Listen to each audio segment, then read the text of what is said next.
জাতীয় সমাবেশে যোগ দিতে এসে ৩ নেতাকর্মীর মৃত্যুর ঘটনায় গভীর শোক প্রকাশ করে জামায়াতে ইসলামীর আমির ডাক্তার শফিকুর রহমান রোববার পাঠানো এক শোক বার্তায় তিনি বলেন, এই শ্রদ্ধাভাজন ৩ ভাই যে ত্যাগ ও দৃঢ় সংকল্প নিয়ে সমাবেশে অংশ নিতে রওনা হয়েছিলেন তা আমাদের জন্য অনুপ্রেরণার উৎস হয়ে থাকবে।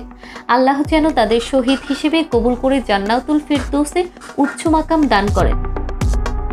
শোকবার্তায় শফিকুর রহমান বলেন, আহতদের প্রতি আমি গভীর সমবেদনা জানাচ্ছি এবং আল্লাহ তাআলার কাছে দোয়া করছি তিনি যেন তাদের দ্রুত সুস্থতা দান করেন। সেই সঙ্গে নিহত ও আহতদের পরিবার পরিজনদের প্রতি গভীর সমবেদনা জানায়। মহান রব নিহতদের পরিবার ও স্বজনদের ধৈর্য ধারণ করার তৌফিক দান করুন।